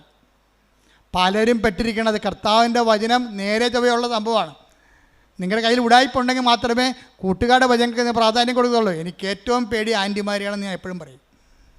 എല്ലാ പ്രസംഗത്തിലും പറയും ആൻറ്റിമാരെ. കാര്യം ഞാൻ അനുഭവിച്ചിട്ടുള്ളൊരു ജന്മമാണത്. നിങ്ങളുടെ പല മക്കളും വഴിതെറ്റിപ്പോയതിൻ്റെ പിന്നിൽ ഈ ആൻറ്റിമാരുടെ കൈയുണ്ട്. അവർ വഴിപിഴപ്പിച്ചിട്ടാണ്. അവർ നല്ല വാക്ക് ഒരു ശാസനം കൊടുക്കുന്ന ആൻറ്റിമാരില്ലെന്നല്ല പറയണത്. പലപ്പോഴും നിങ്ങളുടെ ശമ്പളമോ നിങ്ങളുടെ ഈ അവിടെ നിന്ന് യൂറോപ്പിൽ അവിടെയൊക്കെ വരുമ്പോൾ ഉണ്ടാകുന്ന അല്ലെങ്കിൽ നിങ്ങളുടെ നാട്ടിലെ ശമ്പളത്തിൽ നിന്ന് എന്തെങ്കിലുമൊക്കെ നക്കാപ്പിച്ച കിട്ടി വളരണ ആൻറ്റിമാരും കൂട്ടുകാരും ഒക്കെ ആയിരിക്കും നിങ്ങളെ ദൈവത്തിൽ നിന്ന് അകറ്റണത്. ഒരുവൻ്റെ ശത്രു അവൻ്റെ കുടുംബത്തിൽ തന്നെയെന്ന് കർത്താവ് പറഞ്ഞു. അതുകൊണ്ടാണ്. ശ്രുതിക്കട്ടെ. ഹല്ലേലൂയ. Take the blood of God. മത്തായി 10:36 സ്വന്തം കുടുംബത്തിൽപ്പെട്ടവർ തന്നെയായിരിക്കും ഒരുവൻ്റെ ശത്രുക്കൾ. ക്രിസ്തുവിനെ നമ്മൾ നകറ്റിക്കളയുന്ന ആൾക്കാരുടെ പേരാണ് എന്താണ്? ശത്രു. അവൻ ആരായിരിക്കും? മിക്കവാറും നിങ്ങളുടെ കുടുംബത്തിൽ തന്നെയായിരിക്കും. നിങ്ങളുടെ കുടുംബത്തിൽ തന്നെയായിരിക്കും. അപ്പോൾ നിങ്ങളെന്താ ചെയ്യണം? എല്ലാ കാര്യങ്ങൾക്കും കർത്താവിൻ്റെ വചനങ്ങളുണ്ട്. ഇല്ലെങ്കിൽ അതിൻ്റെ സത്യാവസ്ഥ ആ ഒരു സാഹചര്യത്തിൽ നിങ്ങൾ എന്താണ് ചെയ്യേണ്ടതെന്ന് പറയാൻ വേണ്ടി ഞങ്ങളെപ്പോലുള്ളവർ അഭിഷേകം ചെയ്ത് വെച്ചിട്ടുണ്ട്. ഇപ്പോൾ 2 ഉടമ്പടിയൊക്കെ കഴിഞ്ഞിട്ട് 1 ഉടമ്പടി കഴിഞ്ഞിട്ടുമ്പോൾ ചില ആൾക്കാർ പോകത്തില്ല. പ്രാർത്ഥിച്ച് വിട്ടാലും പോകത്തില്ല. നിനക്കിടിയാണെങ്കിൽ ഞാൻ പറഞ്ഞു എന്തടി അച്ഛാ അതെ ഇത് അവസാനത്തെ പരീക്ഷ ഞാൻ എഴുതണ വേണ്ടെന്നൊന്ന് പറയണം. ഞാൻ 5 എണ്ണം എഴുതി, കാശ് ഇത്രയും പോയി, 47,000 രൂപ അല്ല 4 ലക്ഷം രൂപ പോയി. ഇനി ഒരു പരീക്ഷ കൂടിയാണ്, കാശ് വീട്ടിൽ തരത്തില്ല, ഞാൻ എഴുതണ വേണ്ടെന്ന് പറയണം. അപ്പോൾ ഞാൻ അവർക്ക് തട്ടുതടിച്ച് പറഞ്ഞ് നീ എഴുതടി എന്ന് പറയും. എന്താ കാര്യം? അത് അധികാരമാണ്. ഞാനത് പറയണത് എന്താണ്? കർത്താവിലാണ് പറയണത്. പിന്നെ എൻ്റെ റിസ്ക് ആർക്കാണ്? കർത്താവിലാണ്. ഞാനും അവളും കർത്താവിൽ വിശ്വസിക്കുന്നു. അപ്പോൾ കർത്താവ് തീർച്ചയായിട്ടും അധികാരം എന്ന് പറയാം. അപ്പോൾ ദൈവമക്കൾക്കുള്ള അധികാരം എന്ന് പറയുന്നത് മക്കളെ ഇനിയുള്ള കാലങ്ങളുടെയും കരിസ്മാറ്റിക് കാലങ്ങളിൽ നമുക്കുണ്ടായിരുന്നത് അത്ഭുതങ്ങളും അടയാളങ്ങളുമാണ്.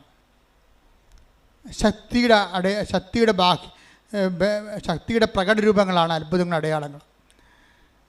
പക്ഷേ ഇവാഞ്ചലൈസേഷൻ നമുക്ക് വേണ്ടത് അധികാരമാണ് വേണ്ടത്. കർത്താവിനെ അറിയാത്തവർ അറിയിക്കുന്നതിന് വേണ്ടി നമുക്ക് വേണ്ടത് അധികാരമാണ് വേണ്ടത്. എപ്പോഴും നമ്മൾ ഈ പത്രം കൊടുക്കാൻ പോകുമ്പോൾ ശ്രദ്ധിക്കണം. അത്ഭുതങ്ങളും അടയാളങ്ങളും പത്രത്തിലൊക്കെ ഉണ്ടെങ്കിലും നിങ്ങളുടെ അധികാരപൂർണമായിട്ടുള്ള വർത്തമാനമായിരിക്കും അവരെ വിശ്വാസത്തിലേക്ക് നയിക്കുന്നത്. എന്താ പറയണത്? ഇതാ സർപ്പങ്ങളുടെയും തേളുകളുടെയും ശത്രു 10:19 ലൂക്ക 10:19 ഇതാ പാമ്പുകളുടെയും തേളുകളുടെയും ശത്രുവിന്റെ സകല ശക്തികളുടെയും മീതെ ചവിട്ടി നടക്കാൻ നിങ്ങൾക്ക് ഞാൻ അധികാരം തന്നിരിക്കുന്നു. ഒന്നും നിങ്ങളെ ഉപദ്രവിക്കുകയില്ല. അതായത് നമ്മൾക്ക് ഇപ്പൊ ഇനി മത്തായി 28:18 എടുത്ത് ശ്രുതിക്കട്ടെ. ഹല്ലേലൂയ ഹല്ലേലൂയ ഹല്ലേലൂയ ഹല്ലേലൂയ. യേശുവേ നന്ദി. ഹല്ലേലൂയ ഹല്ലേലൂയ. മത്തായി 28:18 യേശു അവരെ സമീപിച്ച് അരുൾ ചെയ്തു, സ്വർഗത്തിലും ഭൂമിയിലുമുള്ള എല്ലാ അധികാരവും എനിക്ക് നൽകപ്പെട്ടിരിക്കുന്നു. ആകയാൽ നിങ്ങൾ പോയി എല്ലാ ജനതകളെയും ശിഷ്യപ്പെടുത്തുവിൻ. പിതാവിന്റെയും പുത്രന്റെയും പരിശുദ്ധാത്മാവിന്റെയും നാമത്തിൽ അവർക്ക് ജ്ഞാനസ്നാനം നൽകുവിൻ. ഞാൻ നിങ്ങളോട് കൽപ്പിച്ചവയെല്ലാം അനുസരിക്കാൻ അവരെ പഠിപ്പിക്കുവിൻ. യുഗാന്തം വരെ എന്നും ഞാൻ നിങ്ങളോട് കൂടെ ഉണ്ടായിരിക്കും. സംഭവം മനസ്സിലായില്ലേ നിങ്ങൾക്ക്? ഈ സുവിശേഷം കൈമാറ്റത്തിന് വേണ്ടത് അധികാരമാണ്, ശക്തിയല്ല. ശക്തിയും അടയാളം മാത്രമല്ല, അധികാരം വേണം. അധികാരം വേണമെന്നുണ്ടെങ്കിൽ അധികാരത്തിന് എപ്പോഴും നമുക്കറിയാം അധികാരം എങ്ങനെ ഉണ്ടാകണം. സഭയിൽ അധികാരം ഉണ്ടാകാൻ ഒത്തിരി മാർഗങ്ങളുണ്ട്. അധികാരം ഉണ്ടാകാൻ ഒത്തിരി മാർഗങ്ങൾ നമുക്കുണ്ട്. അത് ഒരു അധികാരം ലോ സ്റ്റാറ്റസിങ് ആണ്. ഉടമ്പടിയിലെ ഏറ്റവും ഘടകമാണ് ലോ സ്റ്റാറ്റസിങ്.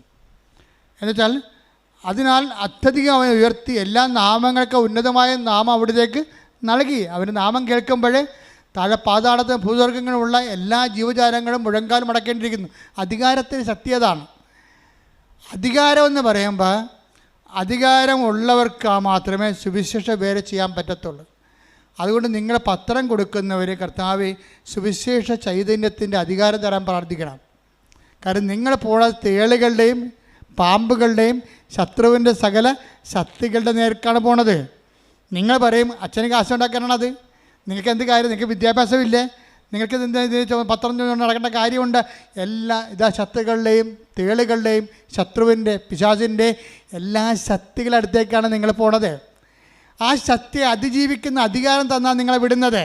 അതുകൊണ്ട് തന്നെ നിങ്ങൾ 10:19 പറഞ്ഞുകൊണ്ടിരിക്കണം എന്ന് പറഞ്ഞാൽ ഇതാ ശത്രുവിൻ്റെ ലൂക്ക 10:19 പറഞ്ഞ ഇതാ ശത്രുവിൻ്റെ സകല ശക്തികളുടെ മേൽ ചവിട്ടി നടക്കാൻ അധികാരം തന്ന എന്റെ കർത്താവേ നിന്റെ നാമത്തെ പ്രഘോഷിക്കുന്നതിനായി എന്നെ ശക്തീകരിക്കണമേ. നിന്റെ നാമത്തെ കൈ മാറുന്നതിനായി എന്നെ ശക്തീകരിക്കണമേ.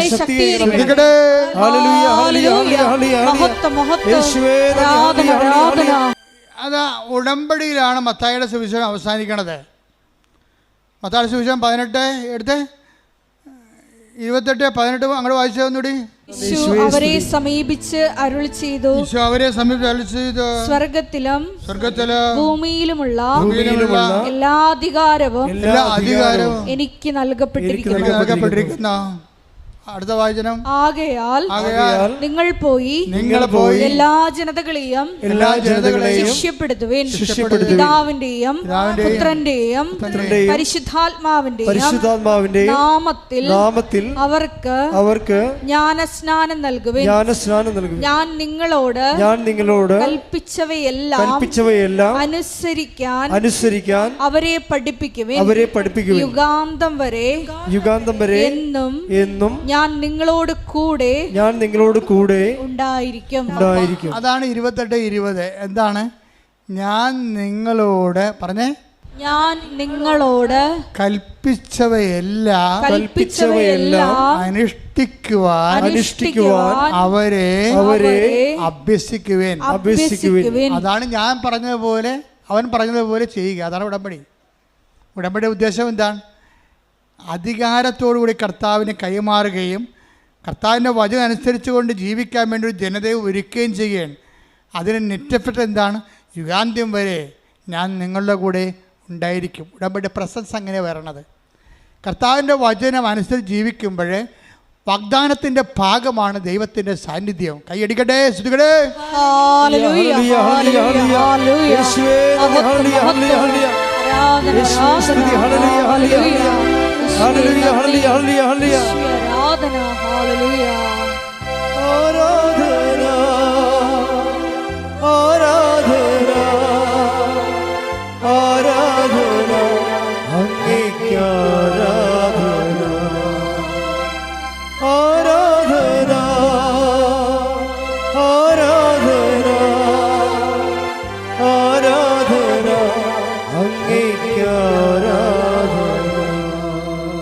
പരിശുദ്ധ പരമദിവ്യകാരുണ്യത്തിന് ആരാധനയും സ്തുതിയും പുകഴ്ചയും ഉണ്ടായിരിക്കട്ടെ. പരിശുദ്ധ പരമദിവ്യകാരുണ്യത്തിന് ആരാധനയും സ്തുതിയും പുകഴ്ചയും ഉണ്ടായിരിക്കട്ടെ.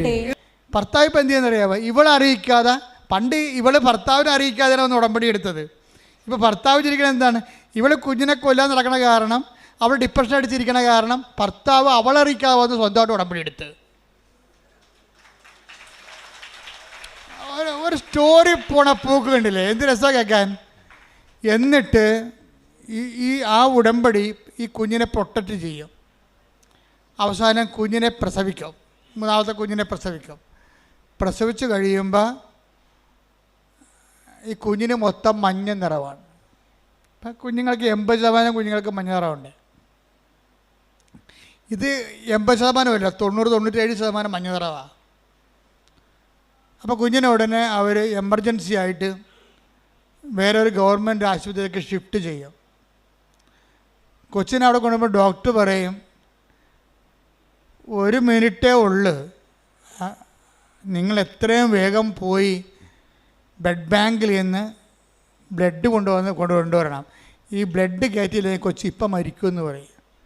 അപ്പോൾ ഈ മനുഷ്യൻ തീ പറഞ്ഞ അവിടെ ആദ്യമായിട്ടാണ് അവിടെ ചെല്ലണത്. ആ ഗവൺമെൻറ് ആശുപത്രി കാണുന്ന ആദ്യമായിട്ട്. എവിടെയാണ് ബ്ലഡ് ബാങ്ക്? തിരിച്ച് കുഞ്ഞെ കിടക്കുന്ന തിയേറ്റർ എവിടെയാണ്? ഇതൊക്കെ എല്ലാം കൺഫ്യൂഷനാണ്. രാത്രി ഓടുകയാണ്. അപ്പോൾ ഓടണ സമയത്ത് ഇവന് ബ്ലഡ് ബാങ്കിൽ നിന്ന് ബ്ലഡ് കിട്ടും.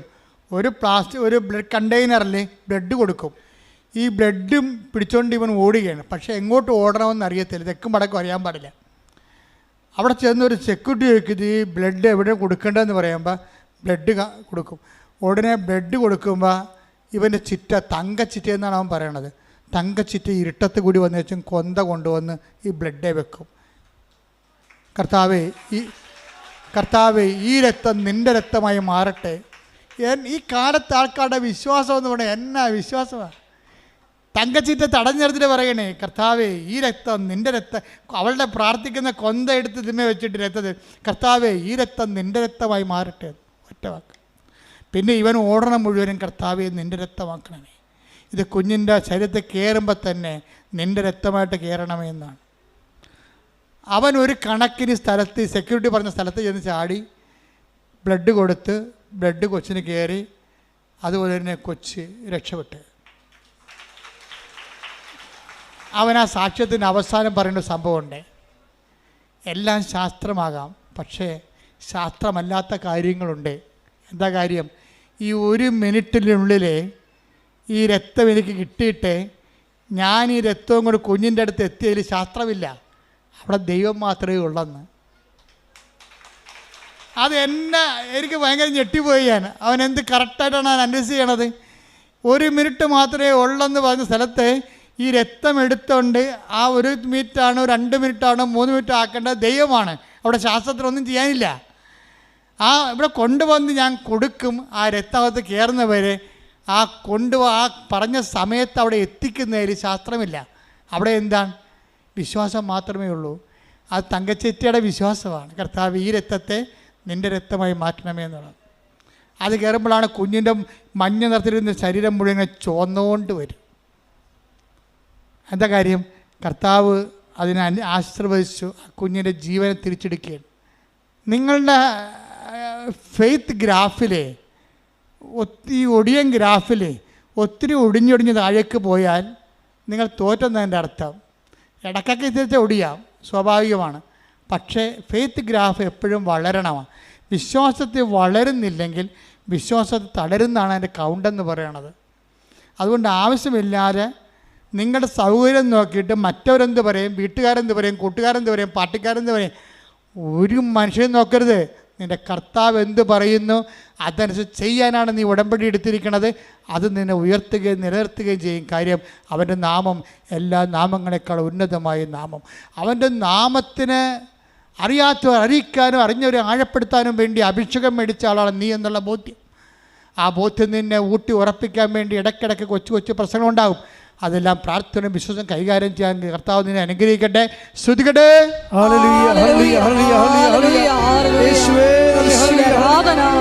രോഗസൗഖ്യ പ്രാർത്ഥനയുടെ സമയമാണ്. ഗുരുതരമായ രോഗമുള്ളിടത്ത് കൈവെക്കാം. കർത്താവിൻ്റെ നാമത്തിൽ പ്രാർത്ഥിക്കാൻ പോകുന്നു. തലവേദനയുള്ളവരെ നെറ്റി കൈവെക്കണം. ഉദരരോഗമുള്ളവരെ വയറിൽ കൈവെക്കണം. കരരോഗമുള്ളവർ നെഞ്ചിൻ്റെ കൂടിനെ കൈവെക്കണം. ഹൃദ്രോഗമുള്ളവർ ഇടനെഞ്ചിന് കൈവെക്കണം. തൈറോയ്ഡ് രോഗികൾ തൊണ്ടയിൽ കൈവെക്കണം. സർവാംഗം കൂടുതൽ രോഗമുള്ളവരെ കൈവണച്ച് വെക്കണം. മൊത്തം കർത്താവിന് ശരീരം ഉച്ചകൊണ്ട് ഉള്ളംകാലം വരെ ഏൽപ്പിക്കണം. ഇടിമുഴക്കം പോലെ ശ്രുതിക്കട്ടെ. കർത്താവേ, നിന്റെ ഉന്നതമായ നാമത്തിന് സ്വന്തം ചെയ്യുന്ന ഓൺലൈനിലുള്ളവരും പ്രാർത്ഥിക്കട്ടെ. ഓൺലൈനിലുള്ളവരും പ്രാർത്ഥിക്കട്ടെ. ശരീര രോഗങ്ങളുള്ളിടത്ത് കൈവച്ചുകൊണ്ട് പ്രാർത്ഥിക്കട്ടെ. 38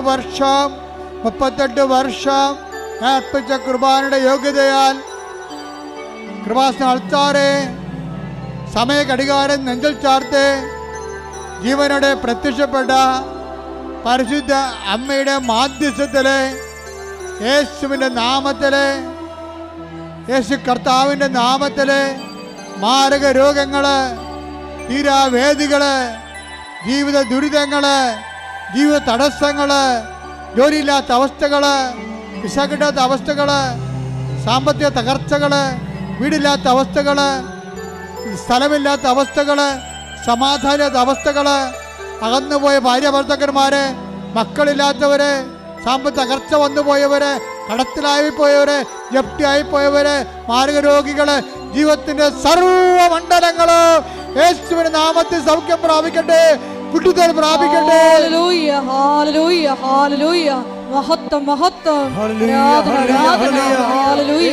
മൗനമായി പ്രാർത്ഥിക്കുക. നിങ്ങളുടെ സ്വകാര്യ സങ്കടങ്ങള് ഏറ്റവും ഫലപ്രദമായ സമയത്ത് പ്രാർത്ഥിക്കാൻ പറ്റിയ സമയം. നിങ്ങളുടെ സ്വകാര്യ വിഷമതകളെ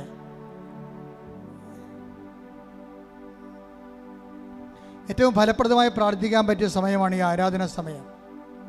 അമ്മയുടെ മധ്യസ്ഥതയിൽ നിങ്ങളുടെ സങ്കടങ്ങളെ, രോഗങ്ങളെ, തടസ്സങ്ങളെ പരിശുദ്ധ അമ്മയ്ക്ക് ഏൽപ്പിക്കുക. ഡേറ്റിട്ട് ഏൽപ്പിക്കുക.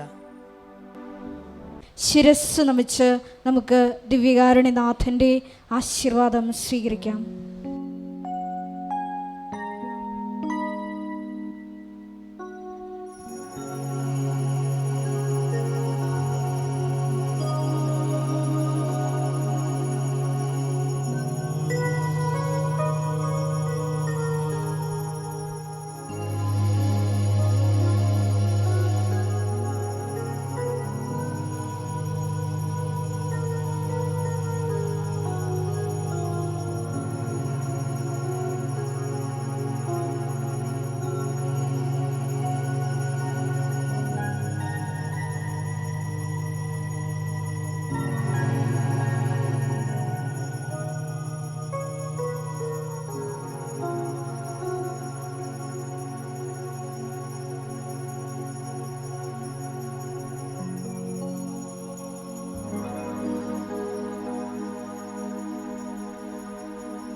പരിശുദ്ധ പരമമാ ദിവ്യകാരുണ്യമേ എന്നോ